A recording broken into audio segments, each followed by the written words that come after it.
La vida no es como quisiéramos que sea. La vida nos maltrata. La vida nos golpea. Y si no sabemos enfrentar los embates de la vida, pues vamos a sufrir mucho. El texto para el mensaje de esta noche está en el primer libro de Samuel, capítulo 1, versículos 6, 7, 9 y 10. Ustedes van a ver ahí, voy a ir leyendo el texto. Estoy colocando el texto en la pantalla para que ustedes todos tengan acceso al texto y vean lo que el texto dice, porque como esta mañana dije, no voy a predicar esta semana lo que yo pienso, lo que yo creo, lo que yo imagino. Ningún pastor debe hacerlo. Nosotros los pastores somos instrumentos en las manos de Dios para interpretar el texto bíblico. Antes de leer el texto quiero decirles una cosa. Esta mañana ya les dije que el ser humano tiene una mente y un corazón, tiene emociones, capacidad de raciocinar, tiene un lado físico, tenemos un cuerpo y tiene un lado espiritual. Todo lo que hacemos en la vida lo hacemos con nuestros tres lados. Por ejemplo, cuando comes, tú comes con la boca, la parte física de tu cuerpo. Tú sientes el sabor, si está dulce, si está salado, si le falta sal. Las glándulas salivares entran en acción para facilitar la digestión de la comida. Pero al mismo tiempo, tus emociones y tus pensamientos entran en acción, porque tú estás viendo lo que estás comiendo. Por eso todo plato comienza con el aspecto visual. Cuando la comida viene bonita, ya imaginas que está deliciosa. Ya entró tu mente, tu corazón, cuando comes, ¿te gustó o no te gustó? Ya comienzan a entrar en acción tus emociones. Y tu lado espiritual también entra en acción, porque agradeces a Dios, Señor, gracias, porque esta comida está deliciosa, está sabrosa. Mucha gente, por ejemplo, se pregunta, ¿por qué el pastor en la primera predicación ya está haciendo llamados? ¿Por qué? Porque hay una diferencia entre exposición y predicación. ¿Qué es la exposición? Es un discurso. Terminó el discurso, muchas gracias y me retiro. Eso no es predicación, eso es discurso. Eso es una exposición. La predicación tiene otro objetivo: comprometerte con el mensaje que escuchas. Por eso hay que llamar. Esta noche voy a llamar al final de mi mensaje. Y yo siempre digo bromeando, si estás con miedo de comprometerte con Jesús, con su palabra, con el mensaje, ya mejor ves saliendo así escondidito, porque te voy a llamar. Porque necesitas comprometerte con el mensaje. ¿De qué vale que el mensaje entre en tu cabeza, pero no afecta tu vida? El mensaje tiene que cambiar tu vida, no solo tus ideas.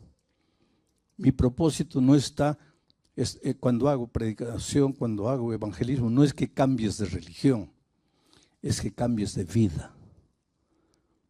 Cualquiera puede cambiar de religión, pero no todos pueden cambiar de vida. Yo he visto asesinos. Yo estaba predicando en el Perú, en Lima, en el Estadio Nacional de Lima. 45,000 personas llenando el estadio. Era una noche fría de junio. Y un hombre con una gorra, le llaman gorra, cachucha, una bufanda, lentes negros, oscuros, en una noche. Se acercó a mí y me dijo con voz grave: pastor, yo soy un matador, un asesino. Eran los tiempos de las famosas guerrillas del Sendero Luminoso allá en Perú. Me dice: yo he matado mucha gente. Mis manos están manchadas de sangre. Yo soy un asesino. Pero no maté por matar. Es que yo sueño con una nueva sociedad. Y la única manera de construir una nueva sociedad es destruir la sociedad que está podrida. Miren la idea de él. Pero después, con voz rasgada, me dijo: pero esta noche en la predicación, yo no vine para escuchar la predicación, yo vine para cumplir una misión del grupo guerrillero. Porque me dijo: nosotros estamos en todos los lugares. Yo no vine para escuchar la predicación, pero esta noche cuando usted predicó, entendí que la única sangre que tenía que derramarse para construir una nueva sociedad no es la sangre de los inocentes, es la sangre de Jesús. Y ahora comenzó a llorar y me dice: pero pastor, ¿qué quiere que haga con mi pasado? ¿Qué quiere que haga con mis noches de pesadilla? ¿Qué quiere que haga con el peso de la culpa? Esa noche yo hice un llamado. Miles fueron adelante. Y entre ellos fue él. Y después, cuando estaba saliendo, me alcanzó.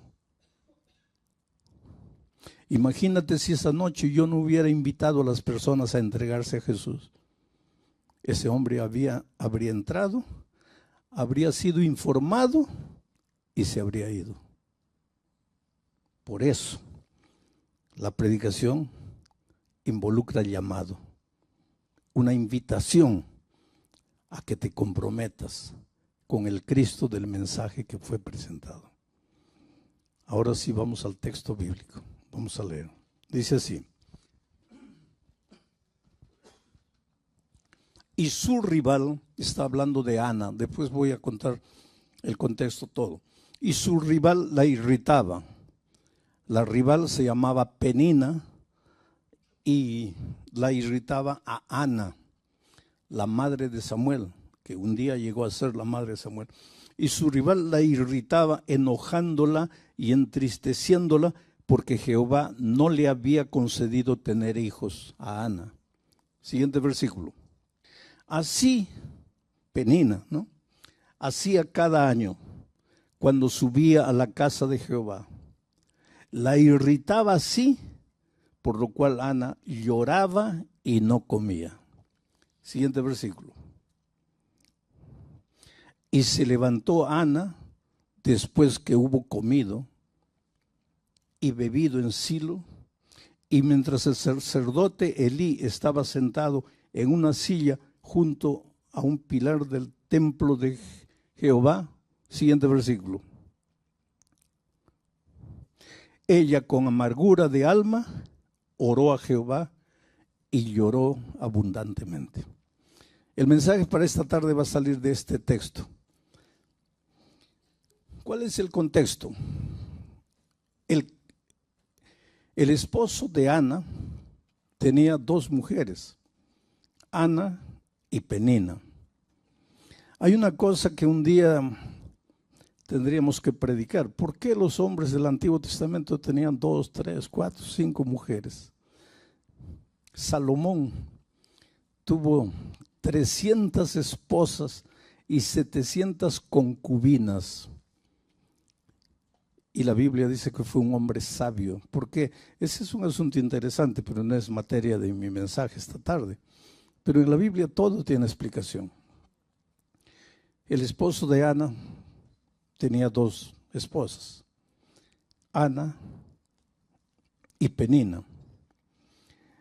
Penina tenía hijos, Ana no los tenía. Entonces Penina se burlaba de Ana. Y Ana no sabía qué hacer.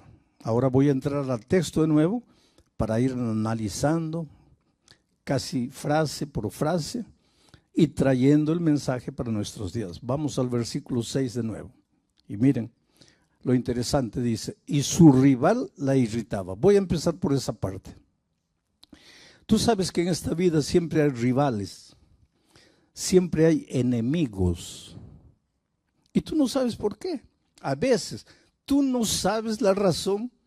A eso se le llaman enemigos gratuitos. Tú no les hiciste nada, pero son tus enemigos. Hablan mal de ti, te critican, te juzgan, te condenan. Y lo peor, a veces son tus mejores amigos. Se acercan de ti con cara de amigo, pero a tus espaldas hablan. Ahora, que un desconocido hable mal de ti, duele, pero no duele mucho. Pero alguien en quien confías que hable mal de ti, eso duele, eso hiere. Y ese era el caso de Ana. La otra esposa, Penina, se burlaba de ella porque no tenía hijos. Yo no sé si tú has tenido en la vida ya un enemigo. ¿A quién no le hiciste nada? Tú sabes que no le hiciste nada, pero el otro no te traga, entre comillas, no te pasa, no te engulle. Pero tú no le hiciste nada. Y muchas veces te preguntas, pero ¿por qué? Es que esta vida es así. Cuando el ser humano salió de las manos del Creador, su carácter era perfecto, era semejante al Creador. No tenía una mancha de egoísmo, pero cuando entró el pecado, entró el egoísmo. Y el ser humano se ha vuelto terriblemente egoísta. Y parece que algunos creen que el secreto del éxito está en la derrota del otro. Entonces, hasta inconscientemente, para poder crecer, tienen que disminuir al otro. Para poder aparecer, el otro tiene que desaparecer. Y tú muchas veces no tienes culpa de nada, pero en la fábrica donde trabajas hay alguien que te mira mal. En el vecindario hay alguien que te mira mal. Entre los amigos y muchas veces en la familia hay alguien que te hiere. Y las personas que más te hieren son las que mejor te conocen. Porque conocen tus debilidades, conocen tus flaquezas y te hieren ahí. Es terrible esta vida. Y necesitamos aprender a convivir con todos los seres humanos. El problema es que nuestro carácter también está deformado. Aunque no lo querramos aceptar, nuestro carácter también está deformado. Dice que para tener éxito en la vida tienes que tener 50% de profesionalismo. Eres un mecánico, tienes que ser un buen mecánico, dominar tu profesión. Pero eso solo vale 50%. El otro 50% es relacionamiento. Si tú eres un buen profesional, pero no te sabes relacionar bien con las personas, nunca vas a ser un victorioso. Y le vas a echar la culpa a los otros. Vas a buscar el culpable en los otros. No, es mi esposa, no, es mi esposo, es mi hijo, es mi papá, es mi vecino, es el gerente, es el jefe, es el patrón, es el empleado, es la crisis, es el gobierno. Vas a vivir buscando un culpable, cuando el único culpable eres tú.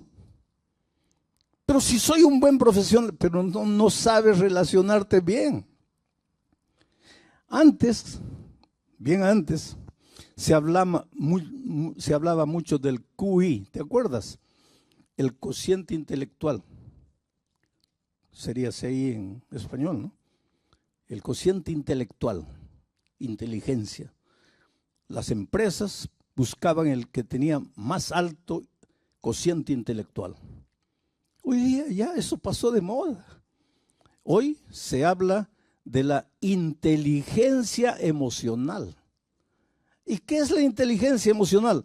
Carácter, la honestidad, la comprensión, la empatía, el saber relacionarse, carácter. Y el carácter no te lo da la universidad. Yo conozco gente que tiene un título doctoral en calidad total, en liderazgo, pero no se sabe relacionar. Porque tu cabeza está llena de ideas, tu cabeza sabe lo que tienes que hacer. Has estudiado, sabes que las cosas tienen que ser así, que tienes que tratar bien a las personas, que tienes que relacionarte, que tienes que dar una segunda oportunidad a las personas. Sabes porque lo has estudiado. Pero cuando llega el momento, no puedes. Porque tu carácter te domina, te controla. ¿Conoces esa historia del sapo y el alacrán?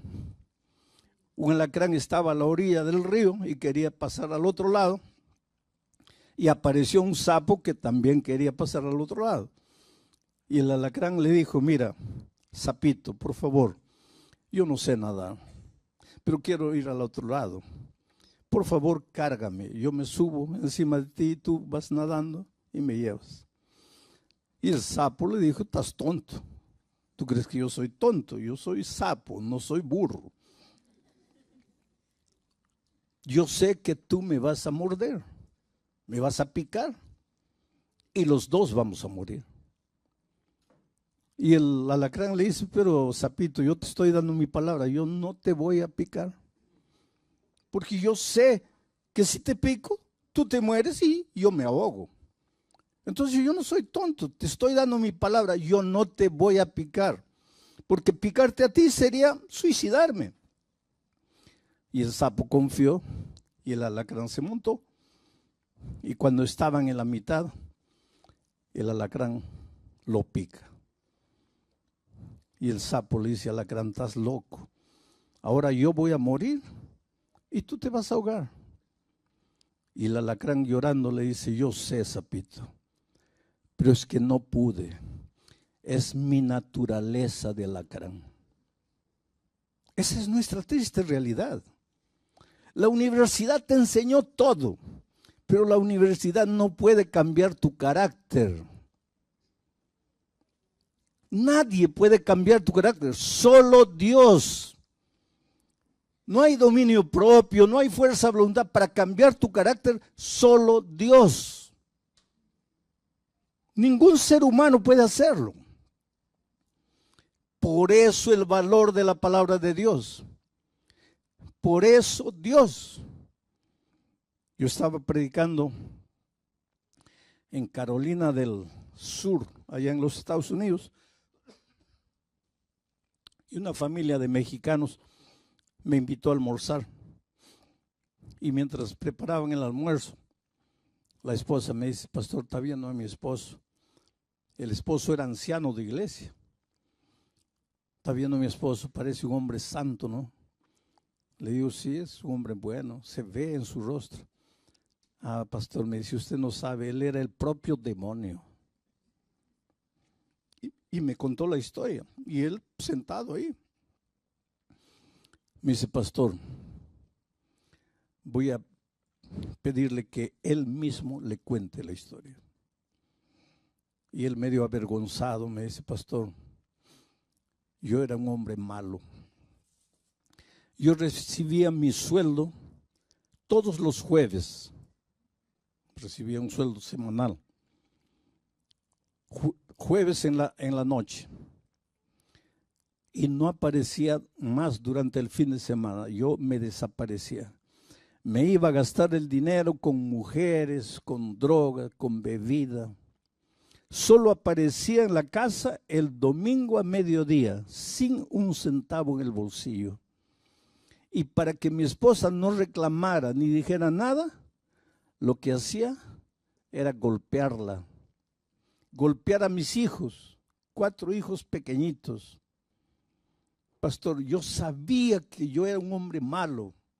Yo no quería ser así, pero no podía. Estaba fuera de mi control. Y un domingo llegué así. Mi esposa estaba ahí, la golpeé. ¿Dónde están los muchachos? Ella le dijo, no sé. ¿Dónde están los muchachos? Ella le dijo, mira debajo de la cama. Y él me dice, pastor, yo levanté el cobertor y ahí debajo de la cama mis 4 hijitos así, escondidos con miedo. Y él llorando me dice, pastor, todo hijo recibe al papá con alegría, con felicidad. Ahí estaban mis hijos con miedo de mí, del único que podía protegerlos en la vida, miedo de ese hombre.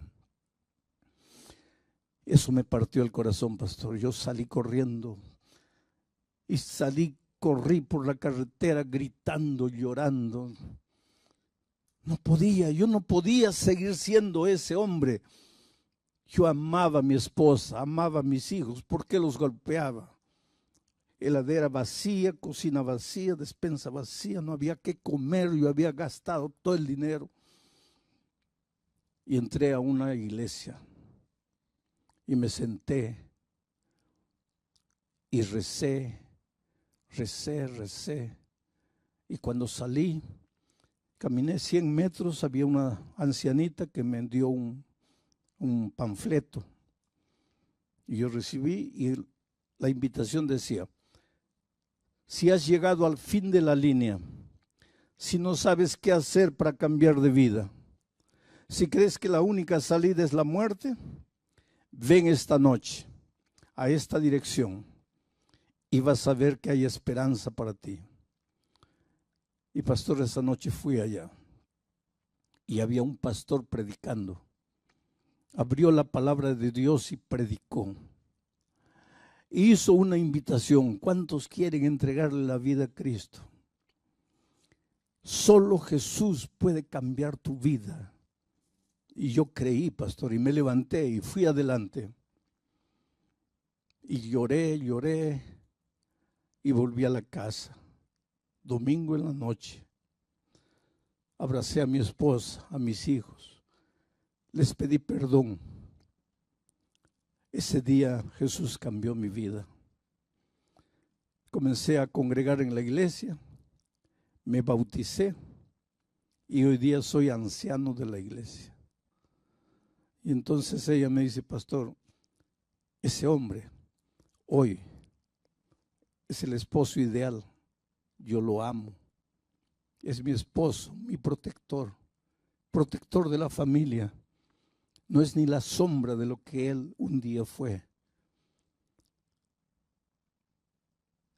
Él cambió de religión, cambió de vida. Y el cambio de vida te lleva a conocer más la palabra de Dios. Y cuando descubres lo que Dios quiere de ti, no te queda otro remedio sino entregarte al Señor Jesús y seguir los consejos de su palabra. En esta vida, querido, aunque decimos así, tengo enemigos gratuitos, no les hice nada para que ellos sean mis enemigos, en el fondo somos culpables de alguna cosa. ¿Por qué? Por nuestro carácter. Miren, analicemos el caso de esta mujer llamada Ana. Su rival, Penina, la irritaba, enojándola y entristeciéndola, porque Jehová no le había concedido tener hijos. Voy a parar en esa parte. Porque Jehová no le había concedido tener hijos. Es que en esos tiempos era una maldición, era considerada por la sociedad, por la cultura, una maldición no tener hijos. ¿Y por qué? Porque todas las mujeres en Israel esperaban tener un hijo porque creían que el hijo podría ser el Mesías que el pueblo de Israel esperaba. Entonces toda mujer aspiraba a ser la madre del Mesías. Y cuando no tenía hijos, se sentía una mujer miserable, una mujer despreciada por Dios. Ella ya se sentía así, y su rival Ana, que la conocía muy bien y que conocía su punto débil, la hería ahí. No tienes hijos, eres maldita por Dios. Tú puedes tener cualquier esperanza, menos la esperanza de ser la madre del Mesías, porque no tienes hijos, porque no tienes hijos, porque no tienes hijos. ¿Y qué sucedió? Miren lo que dice el siguiente: así cada año, cuando subían a la casa de Jehová, la irritaba así, por lo cual Ana lloraba y no comía. Miren la experiencia de Ana: lloraba y no comía. Ahora te digo una cosa, la cultura en la que vivimos es una cultura cruel y masacrante, porque a través de la televisión y ahora a través de las redes sociales te pintan una irrealidad, te hacen creer que el cabello es bonito cuando es de una forma, que la ropa es bonita cuando ellos dictan las pautas de que la ropa debe ser así, de que la persona se debe arreglar de esta manera, de que la persona no puede pasar más de tantos kilos, porque si no ya se ve fea. Entonces te masacran y te masacran. La cultura es cruel, es una dictadora invisible, porque te obliga prácticamente a hacer lo que la cultura dice. La cultura reina sin corona y la mayoría del pueblo se deja esclavizar por la cultura, por la presión social. Comienzas a usar el cabello de una manera porque la cultura te lo dice. Comienzas a pensar de una manera porque la cultura te lo dice. Comienzas a adoptar una práctica porque la cultura te lo dice. No eres libre. Eres un pobre esclavo de la cultura. No tener hijos, ¿cuál sería el problema? Pero la cultura le decía que si no tenía hijos, no valía. Que si no tenía hijos, no valía. Y ella comenzó a creer. Y hay mucha gente que le cree a la presión exterior y comienza a vivir en función de lo que la gente dice, de lo que la red social dice, lo que la televisión dice. Entonces, si no puedo comprar un tenis de una determinada marca, me siento infeliz, me siento pobre, me siento miserable, siento que no sirvo. Porque para servir hay que usar el tenis que la cultura te impone, hay que usar la ropa que la cultura te impone, hay que ir al restaurante que la cultura te impone. No eres libre. No vives, eres prisionero de la cultura. Y miren, la pobrecita llegó al punto de llorar y no comer. Tú sabes que hoy día hay muchas chicas que no comen porque quieren ser tan bonitas como la cultura les dice que deben ser. Y esa enfermedad se llama anorexia, porque dejas de comer, ya no comienzas ya te resistes a comer y si comes tú misma te provocas la expulsión de los alimentos para no engordar, porque la cultura te ha dicho que para ser bonita no puedes pasar de tantos kilos. Miren a qué punto llegamos, y eso en cualquier área de la vida, es en el deporte, es en el estudio, es en la manera de pensar, en fin. La cultura es dictadora, es cruel, es masacrante. Y nosotros vivimos en medio de la cultura. ¿Cómo hacer? ¿Cómo resistir? Miren lo que hizo Ana. Siguiente versículo. Se levantó Ana después de que hubo comido y bebido, y esto por consejo del esposo. Le dijo: mira, yo te amo. Yo no valgo para ti más que 10 hijos. ¿Por qué tienes que estar llorando? Tú tienes un Dios todopoderoso, por favor come. Y ella comió.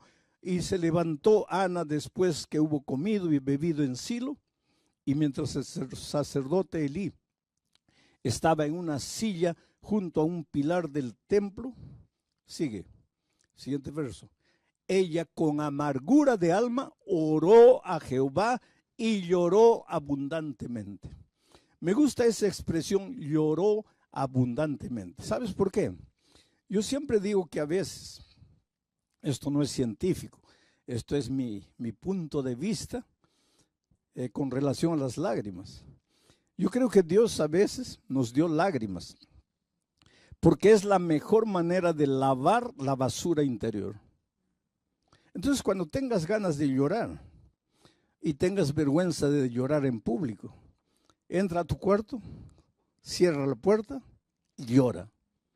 Llora, deja la sábana mojada, llora. Saca toda la basura. Pero no solo llora. ¿Qué hizo Ana? Oró.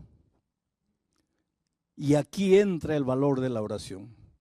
Porque orar no es repetir siempre la misma cosa.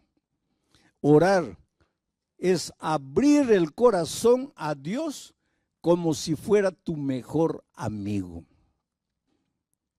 Tú sabes que nuestro cuerpo es lleno de toxinas. Hay varias formas de eliminar las toxinas, pero una de las formas principales es la respiración. Solo que nosotros, la mayoría de los seres humanos, no sabe respirar. Tú tienes 2 pulmones, por lo menos del tamaño de tu puño cerrado. Ahora piensa en esa respiración que estás haciendo ahorita, esa respiración. Con esa, ¿vas a llenar los 2 pulmones? Imposible. ¿Qué significa eso? Que tus pulmones viven permanentemente lleno de aire enviciado, de aire contaminado, de aire lleno de toxinas que te perjudica la salud. ¿Quieres vivir más? Por ejemplo, yo no soy médico, esa no es mi área, pero te doy un consejo. De mañana, ponte así, en la ventana, mirando al campo. Haz 10 respiraciones profundas. Mira.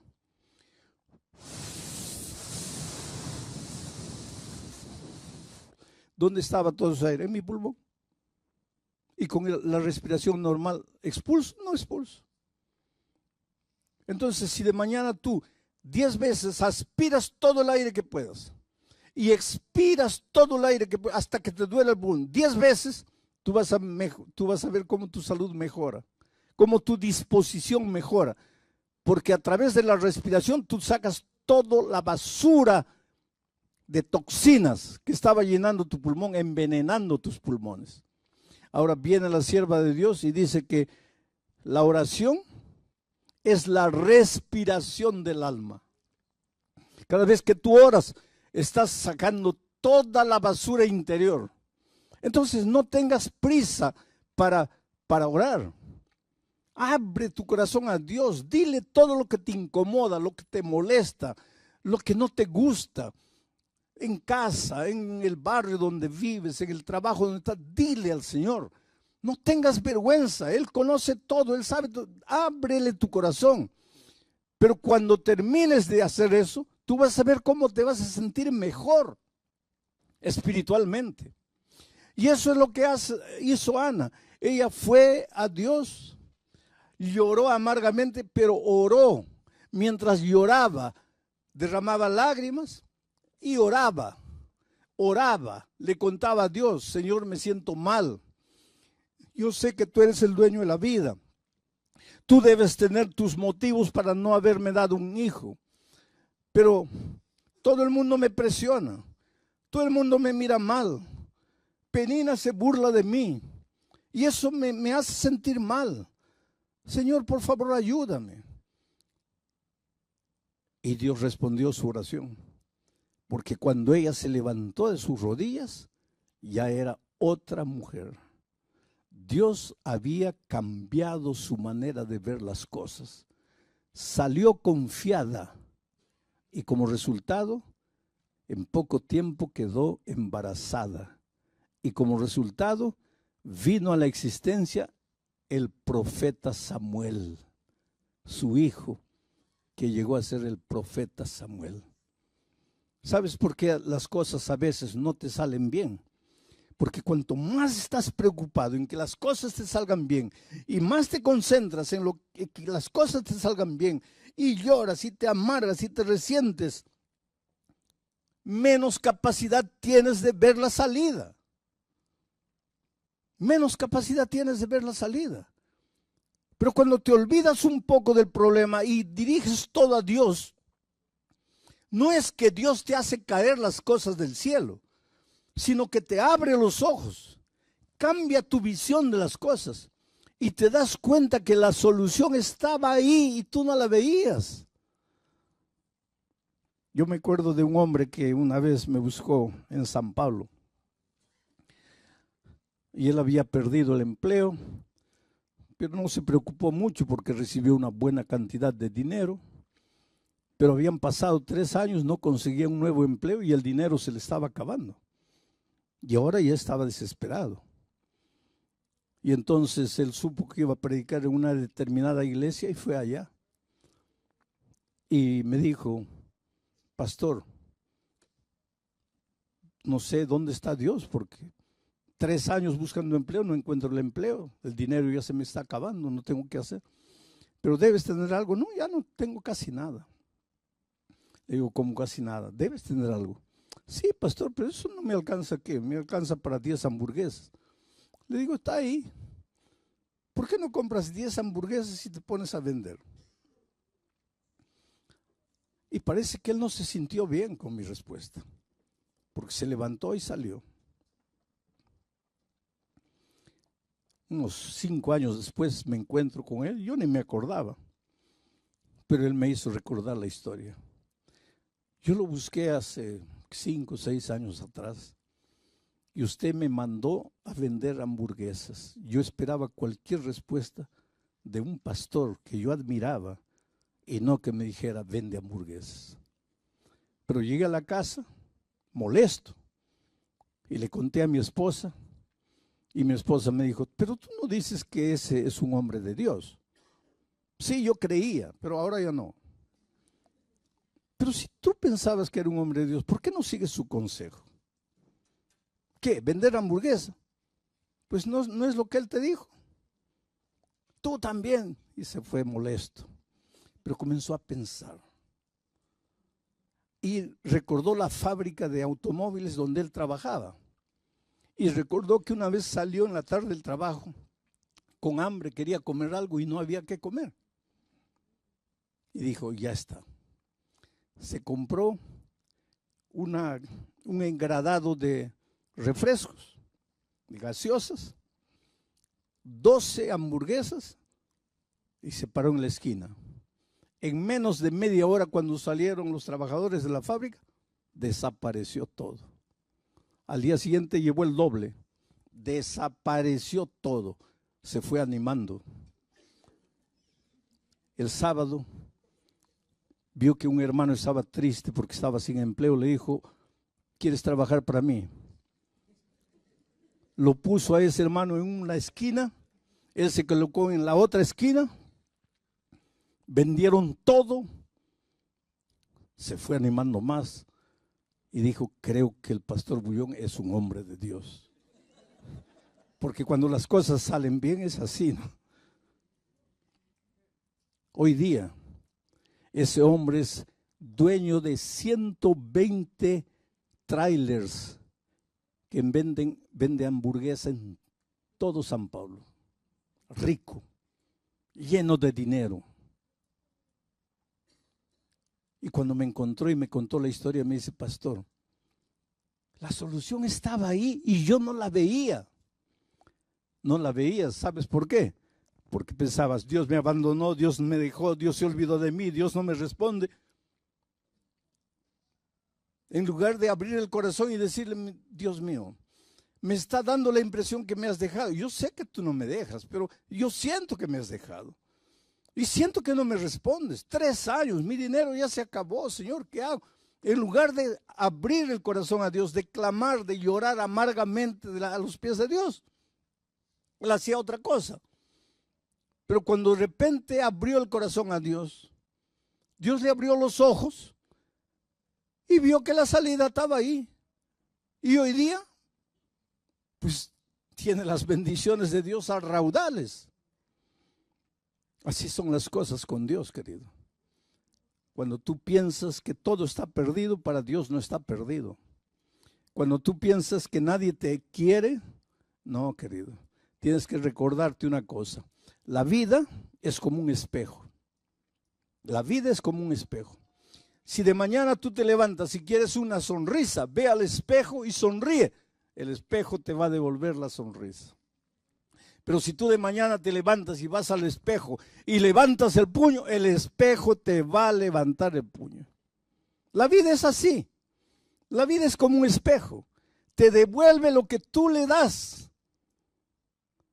Y te hago una prueba. Esta noche ve caminando ahí a tu casa y ves a un desconocido. Dile, Señor, buenas tardes. Y esa persona que estaba pasando por ahí, cuando escucha el Señor, buenas tardes, disculpe, buenas tardes, Señor. Porque la vida es así. Te devuelve lo que tú le das. Entonces, si te critican, si te juzgan, si te condenan, y tú respondes con la misma moneda, nada va a cambiar en tu vida. Pero pastor, en Brasil dice, es que yo no tengo sangre de cucaracha.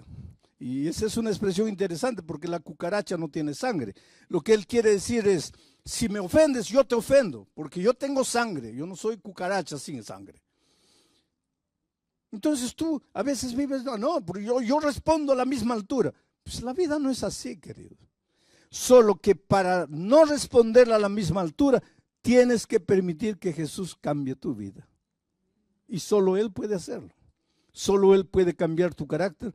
Solo Él te puede hacer sonreír en medio de la nebulosidad de la vida, en medio de las dificultades, de las luchas, de las pruebas. Él te puede dar la capacidad de mirar más allá de las sombras. Tú no tienes idea de a dónde Dios quiere llevarte. Vuelvo a repetir, eres precioso para Dios. Dios te ama. Él se interesa por ti, te conoce mejor que nadie. Tú estabas en el vientre de tu madre y Dios ya sabía que tú venías a la existencia. Y Dios te cuidó y te protegió a lo largo de la vida. Si tú cierras los ojos e imaginas desde cuando eras niño, a dónde llegaste, cómo viniste, quién fuiste, cómo fuiste tratado, pero a dónde llegaste, la mano poderosa de Dios ha estado contigo de una o de otra manera, porque tú eres importante para Él. Esta noche, Él no ve un grupo de personas aquí o un grupo de gente a través de las redes sociales. Él te ve como si tú fueras la única persona que estuviera presente. Él lee tu corazón, lee tus pensamientos y te ama y quiere entrar en tu vida, pero a veces tú no le dejas entrar al corazón. Entonces, yo te voy a hacer una invitación esta tarde. Esta mañana yo dije, todos los que quieren abrirle el corazón, entregarle la vida a Jesús, levántense. Muchos de ustedes se levantaron, todos se levantaron. Pero esta mañana, esta tarde es una invitación exclusiva. Es exclusiva para aquellos que todavía no han pasado por la experiencia del bautismo, que todavía no conocen bien la palabra de Dios, están conociendo, pero que esta noche quisieran decirle, Señor, solo quiero pedirte una cosa, cambia mi manera de ser, cambia mi carácter. Ya he tenido muchos problemas por lo que soy. No quiero que la presión exterior afecte mi vida. Quiero ser libre. Cambia mi corazón. Cambia mis sentimientos. Tú puedes hacerlo. Imagina despertar cada día en una ciudad donde la crueldad era no solo aceptada, sino celebrada como una virtud, donde los poderosos desollaban vivos a sus enemigos y amontonaban cráneos como trofeos en las plazas públicas. No es el escenario de una pesadilla o de una historia de terror, sino una realidad que una vez existió.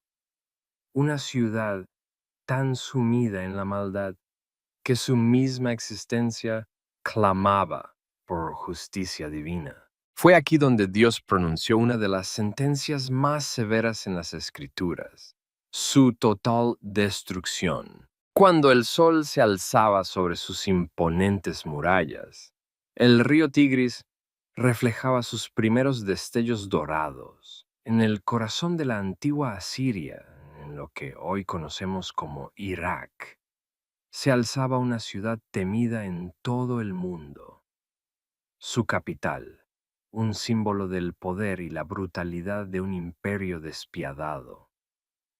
Con muros de hasta 30 metros de altura y tan anchos que 3 carruajes podían transitar lado a lado, parecía inexpugnable a los ojos humanos. Los asirios la habían convertido en el centro de su dominio, un lugar donde el esplendor y el terror se entrelazaban. El palacio real, decorado con relieves de piedra que retrataban escenas de guerra y caza, se extendía por vastas hectáreas.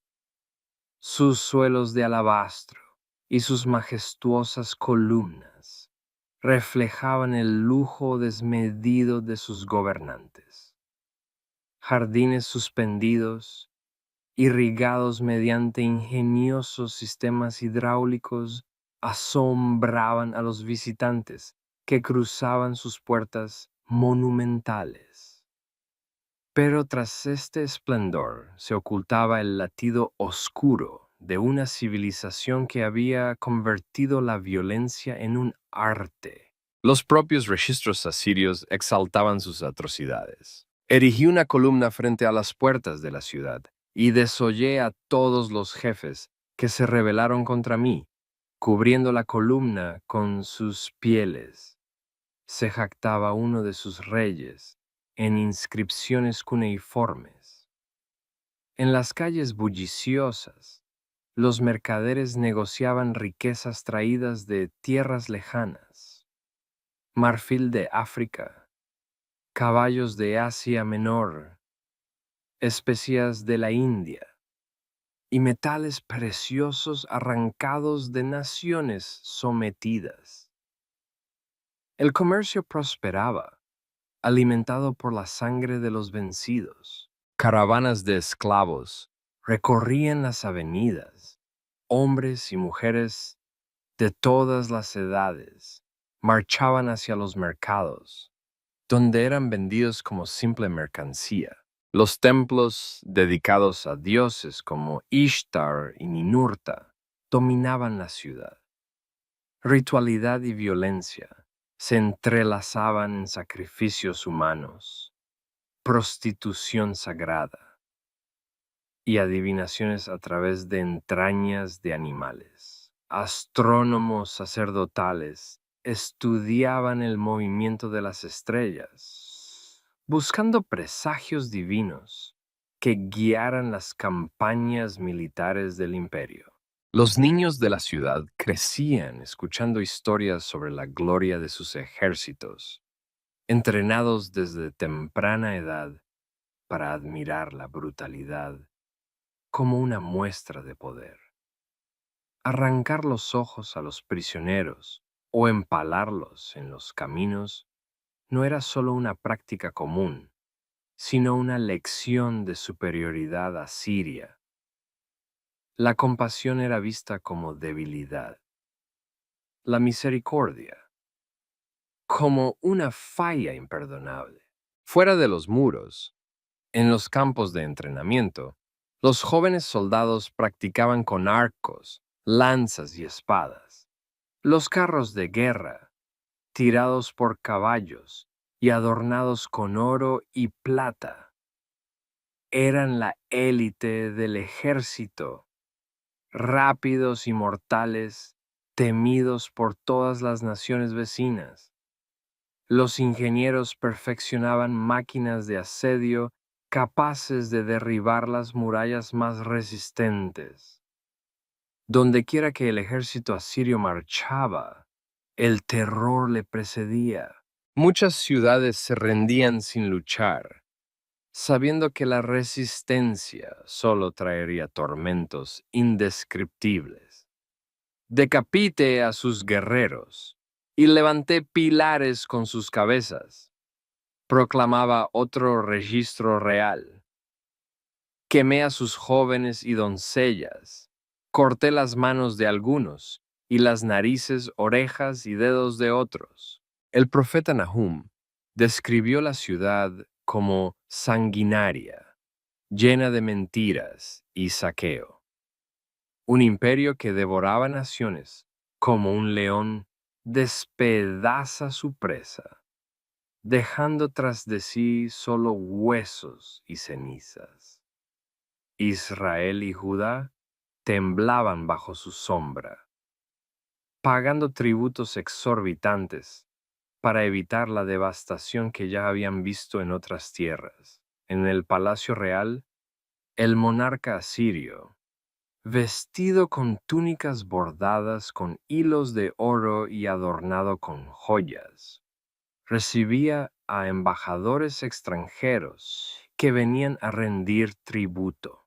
Cada audiencia era un espectáculo cuidadosamente diseñado para infundir terror. Guardias de aspecto feroz, trofeos macabros de guerra y a veces incluso prisioneros torturados en público servían como recordatorio del destino que aguardaba a quienes osaran desafiar el poder asirio. Los banquetes en el palacio duraban días, con mesas repletas de manjares servidos en vajillas robadas de palacios conquistados. La música de arpas y tambores resonaba, las bailarinas se movían con gracia y el vino fluía sin cesar. Los esclavos atendían cada deseo de sus amos con sumisión absoluta, conscientes de que un solo error podía costarles la vida.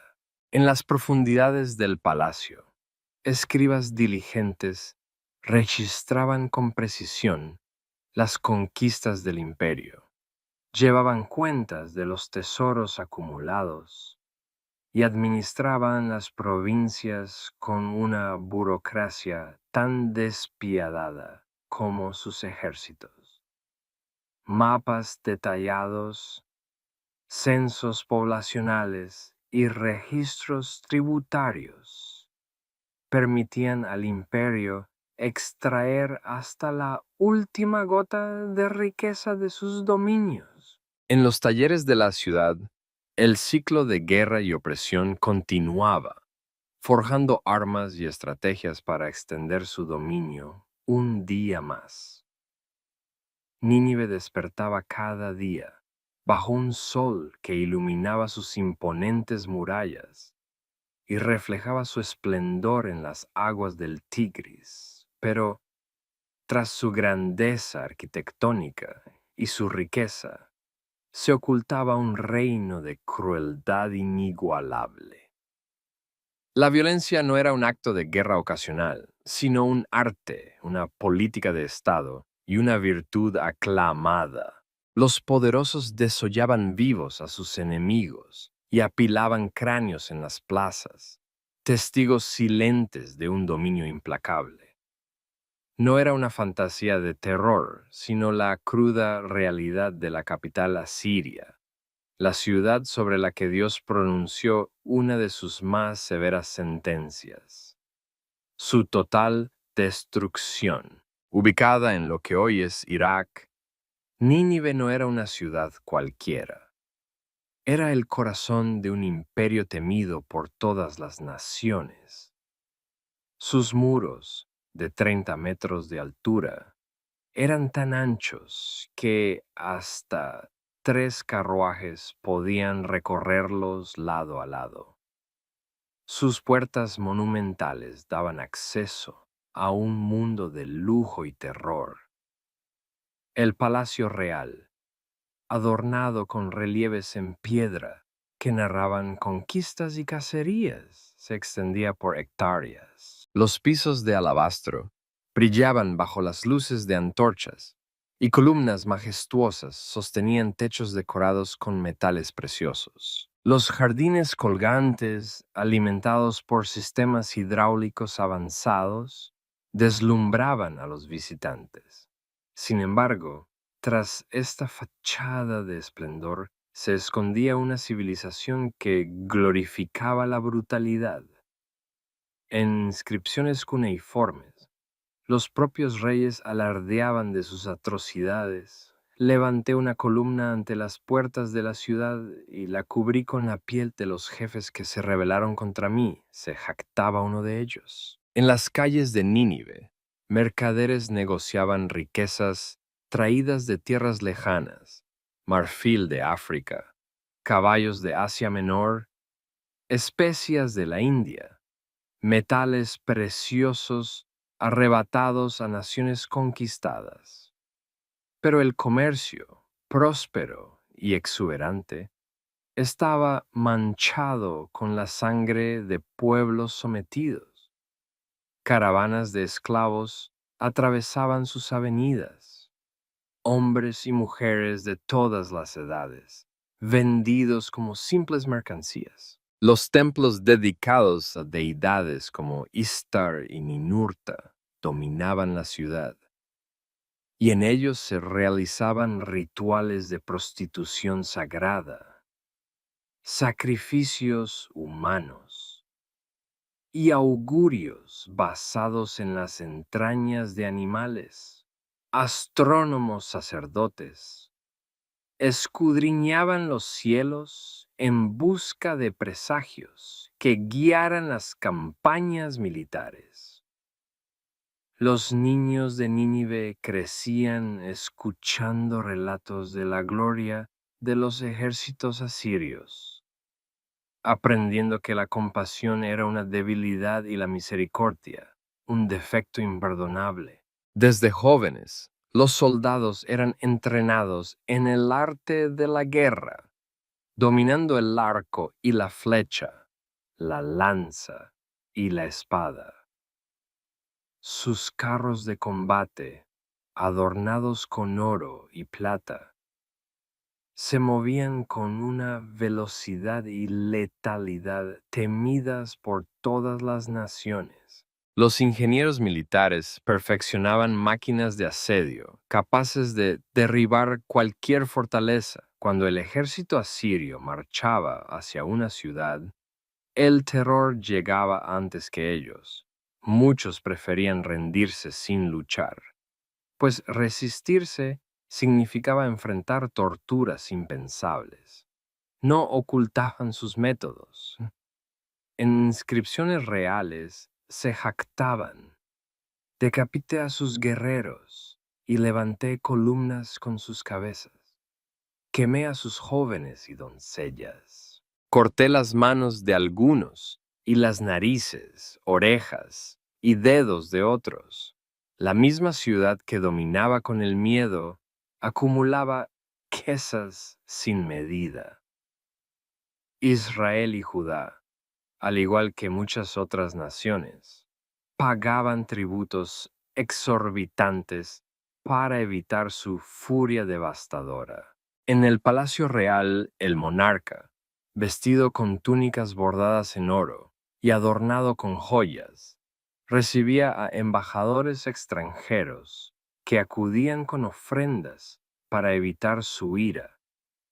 Las audiencias eran espectáculos calculados para infundir terror. Guardias imponentes, trofeos macabros de guerra y, en ocasiones, prisioneros torturados ante los visitantes, como advertencia de lo que les esperaba a quienes osaran desafiar el poder asirio. En los banquetes del rey, servidos en vajilla saqueada de palacios conquistados, el vino fluía sin cesar, mientras músicos y bailarinas amenizaban la escena. Los esclavos, atentos, servían manjares exóticos, sabiendo que un solo error podía significar un castigo atroz, incluso la muerte. Tras los muros del palacio, escribas registraban con meticulosa precisión cada conquista, cada tributo recibido y cada nueva carga de esclavos. La administración asiria era tan eficiente en organizar la opresión como su ejército en ejecutarla. Mapas detallados, censos y registros tributarios permitían al imperio exprimir al máximo sus territorios dominados. En los talleres de Nínive, artesanos habilidosos esculpían majestuosos leones alados con cabeza humana, guardianes de las puertas de la ciudad. Sus manos creaban relieves que narraban victorias sangrientas y joyas delicadas que embellecían a la nobleza. Una sociedad capaz de tanta brutalidad, al mismo tiempo producía arte de una sofisticación impresionante que aún asombra a los arqueólogos. En la biblioteca de Assurbanipal, más de 25,000 tablillas de arcilla preservaban conocimientos sobre matemáticas, medicina, astronomía y literatura. Gracias a los escribas asirios, epopeyas como la de Gilgamesh perduraron hasta nuestros días. Pero en medio de tanto saber, la esencia de la ciudad seguía siendo la misma. Una civilización que valoraba el conocimiento, pero que celebraba la violencia como su mayor virtud. Sus dioses reflejaban esta naturaleza. Adoraban divinidades de guerra, poder y dominación. Los sacerdotes interpretaban presagios para determinar el momento preciso de atacar a sus enemigos. Sus rituales, sin embargo, eran una abominación a los ojos del Dios de Israel. Y fue por eso que él envió a un profeta, un hombre que nunca habría querido poner un pie en aquella ciudad maldita. Jonás apareció en las calles de Nínive, diferente a cualquiera que los habitantes hubieran visto antes. No era un embajador tembloroso, ni un comerciante en busca de riquezas. Era un mensajero de Dios, un extranjero con un mensaje simple, pero aterrador. Dentro de 40 días Nínive será destruida. La reacción inicial fue de burla y desprecio. ¿Cómo podía un profeta de un pueblo conquistado amenazar a la ciudad más poderosa del mundo? Pero algo en la convicción de Jonás, en su historia de haber sido tragado por un pez y devuelto a la vida, empezó a inquietar a los corazones endurecidos de los ninivitas. La noticia llegó hasta el rey, sentado en su trono, rodeado de consejeros y guardias, escuchó el mensaje del extranjero. Cualquier otro día, un profeta así habría sido ejecutado por sedición. Pero algo era diferente. Tal vez eran los recientes temblores de tierra, los eclipses, los presagios que los sacerdotes asirios no podían ignorar. Tal vez los rumores sobre el Dios de Israel, que había liberado a su pueblo de Egipto con plagas y había abierto el mar, comenzaban a calar en su mente. O quizás simplemente había llegado el tiempo de Dios, y lo impensable ocurrió. El rey de Nínive, el hombre más temido del mundo, se levantó de su trono, se quitó sus vestiduras reales, se cubrió de cilicio y se sentó en cenizas. Luego, decretó un ayuno total. Ni hombres ni animales debían comer o beber. Todos debían clamar a Dios y abandonar la violencia. Nínive, la sanguinaria, enmudeció. Los mercados cerraron. Los templos quedaron vacíos. El ejército dejó de combatir. Los talleres donde se fabricaban instrumentos de tortura cerraron sus puertas. ¿Quién sabe?, decretó el rey. Tal vez Dios se arrepiente y nos perdone. Y Dios, viendo su arrepentimiento, suspendió el castigo. La ciudad fue perdonada. Por ahora, las mismas paredes que parecían inexpugnables caerían como higos maduros. La ciudad que había hecho temblar a naciones enteras ahora enfrentaría su propio terror en 612 a.C. Aquello que parecía imposible ocurrió una coalición de babilonios medos y otros pueblos anteriormente. Subyugados cercó la gran N por 3 meses. La ciudad resistió, confiada en sus defensas formidables y en su reputación de Invec. Entonces vino lo impensable. El río Tigris, normalmente fuente de vida y comercio para la ciudad, se convirtió en su verdugo. Lluvias torrenciales hicieron que el río desbordara, derribando secciones enteras de las murallas de la ciudad y abriendo camino para los ejércitos enemigos. Las palabras de Nahum se cumplieron con precisión asombrosa. Las puertas de los ríos se abren y el palacio va a ser disuelto. La ciudad que había mostrado tan poca misericordia a los demás no recibió misericordia en su fin. Los soldados babilonios y medos, movidos por generaciones de resentimiento, ejecutaron una venganza terrible. El fuego consumió palacios y templos. Los tesoros acumulados en siglos de conquistas fueron saqueados. La población fue masacrada o llevada cautiva. En cuestión de días, la capital del más temido imperio del mundo antiguo fue reducida a ruinas.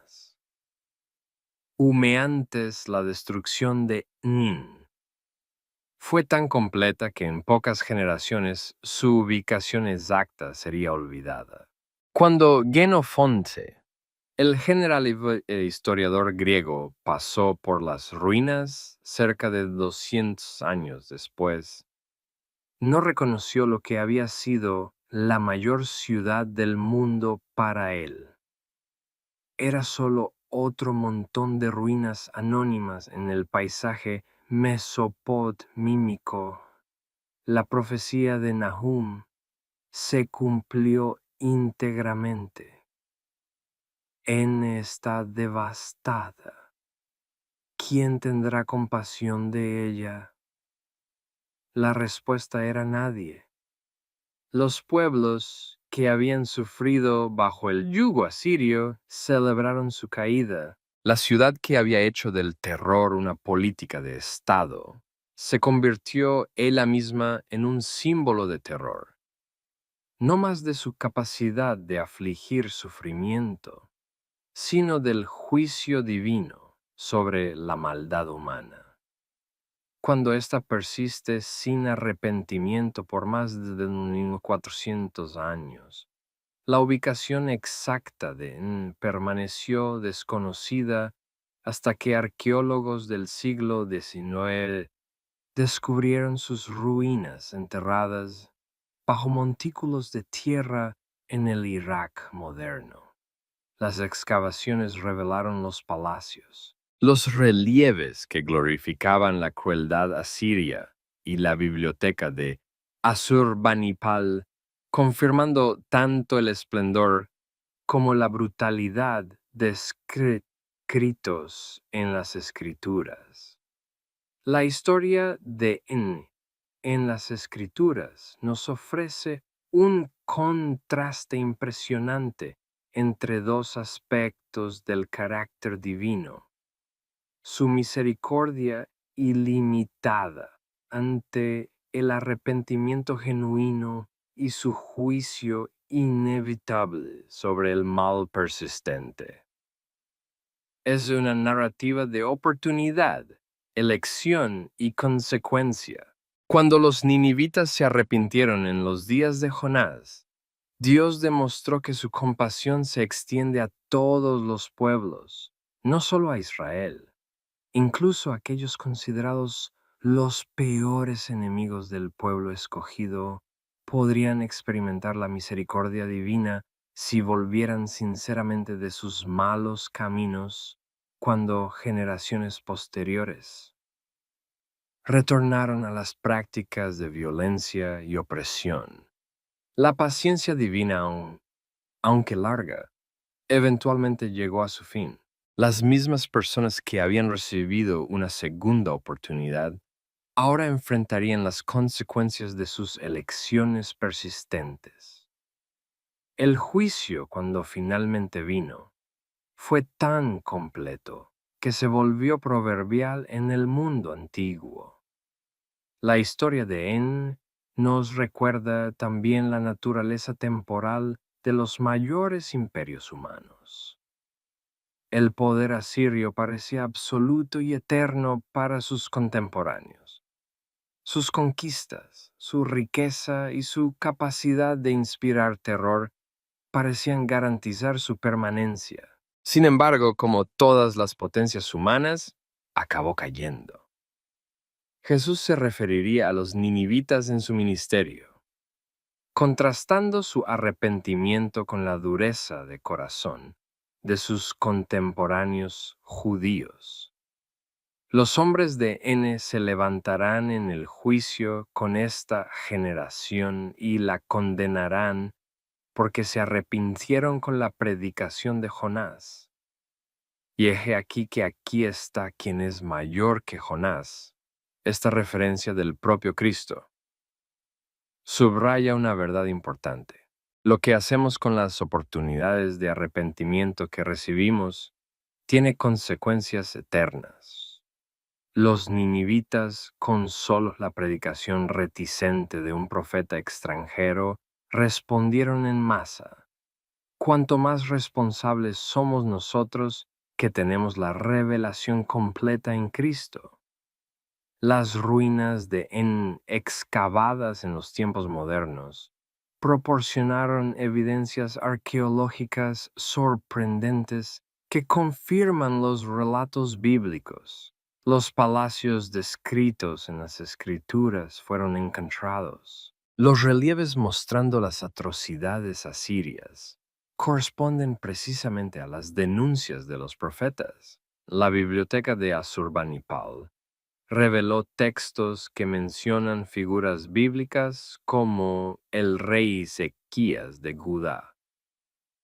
Irónicamente, la destrucción tan completa de En ayudó a preservar muchos de sus tesoros artísticos y literarios enterrados bajo capas de tierra y escombros, protegidos del saqueo y de la erosión continua. Estos artefactos sobrevivieron para contarnos su historia. 3 milenios después, los relieves de piedra que hoy adornan museos como el Louvre y el Museo Británico son testigos silenciosos tanto de la grandeza como de la caída de la ciudad. Los propios registros asirios, preservados en miles de tablillas de arcilla, confirman involuntariamente la precisión de las descripciones bíblicas. Mientras escribían para glorificar sus conquistas, inconscientemente, documentaban las mismas atrocidades que los profetas denunciaban: deportaciones en masa, torturas sistemáticas, destrucción de ciudades enteras y una política deliberada de terror para el cristiano contemporáneo. La historia de NBA ofrece lecciones poderosas sobre la naturaleza de Dios y nuestra propia condición humana. Primeramente reafirma que la misericordia divina trasciende fronteras nacionales, étnicas y religiosas. Incluso aquellos considerados enemigos del pueblo de Dios pueden experimentar su compasión cuando se vuelven genuinamente hacia Él. En segundo lugar, nos alerta contra la complacencia espiritual. El hecho de que Dios haya mostrado misericordia una vez no garantiza que podemos continuar en patrones de pecado indefinidamente. El arrepentimiento debe producir frutos duraderos en forma de una vida transformada, no solo una pausa temporal en comportamientos destructivos. En tercer lugar, confronta nuestra tendencia humana representada por Jonás de querer limitar la gracia de Dios solo a aquellos que consideramos merecedores. El profeta quedó sumamente descontento con la misericordia divina a los ninivitas, un sentimiento que Jesús desafiaría siglos después. Parábolas como la del hijo pródigo y la de los trabajadores de la viña. La historia continúa siendo relevante en nuestro mundo actual, donde ciudades y naciones aún practican injusticias y opresión. Las potencias modernas, como la antigua muchas veces justifican violencia y explotación en nombre de la seguridad nacional, prosperidad económica o superioridad cultural. El mensaje profético continúa desafiando tales racionalizaciones. Sistemas económicos que explotan a los vulnerables, estructuras políticas que favorecen a los poderosos y culturas que celebran la violencia. Todos están sujetos al mismo llamado al arrepentimiento que Nínive recibió la historia. Nos recuerda que ninguna nación o civilización está más allá del alcance, tanto de la gracia como del juicio divinos, para comunidades de fe. La narrativa de presenta el desafío de equilibrar la denuncia profética de la injusticia con la invitación a la misericordia. Para aquellos que se arrepienten, ni el silencio cómplice ante el mal, ni la condenación sin esperanza de redención reflejan adecuadamente el carácter del Dios que envió a Jonás a En y más tarde a su propio Hijo al mundo.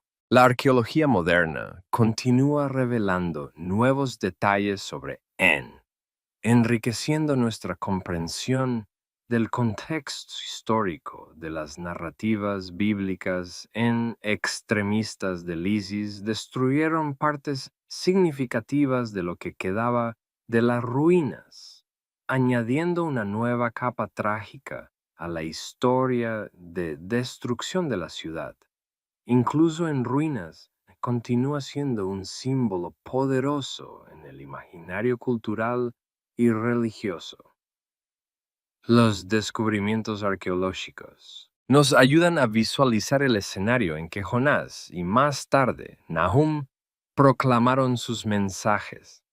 Las enormes murallas que se extendían por cerca de 12 kilómetros con una altura de 25 metros y anchura suficiente para 3 carruajes lado a lado, nos ayudan a comprender por qué la ciudad parecía inexpugnable. Los registros asirios de sus propias atrocidades preservados en relieve y en texto explican por qué Jonas inicialmente huyó de su misión. Nadie quería enfrentar una civilización que se enorgullecía de desollar vivos a sus enemigos y empalarlos en estacas a lo largo de los caminos. La reticencia del profeta se vuelve comprensible a la luz de estas realidades históricas.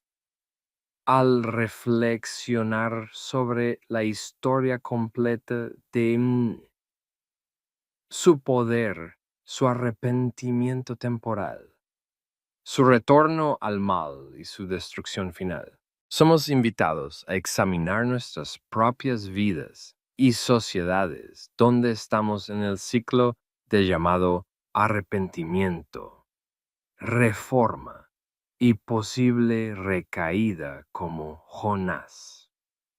Muchas veces resistimos a la idea de que nuestros enemigos puedan recibir la misma misericordia que nosotros, como los ninivitas en el tiempo de Jonás.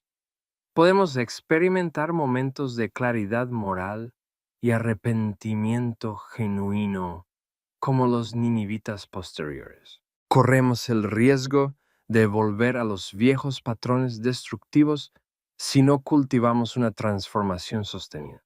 El mensaje final de la historia de En trasciende su contexto histórico específico.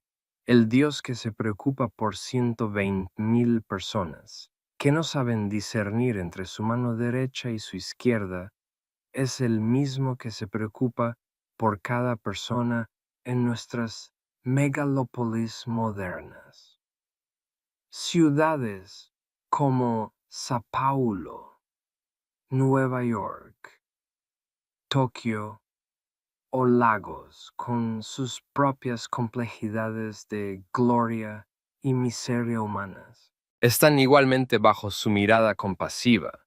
El llamado al arrepentimiento genuino y a la transformación duradera permanece tan urgente hoy como en los días en que un profeta reticente caminó por las calles de una ciudad condenada, ofreciendo un mensaje de juicio que sorprendentemente abrió camino para la misericordia.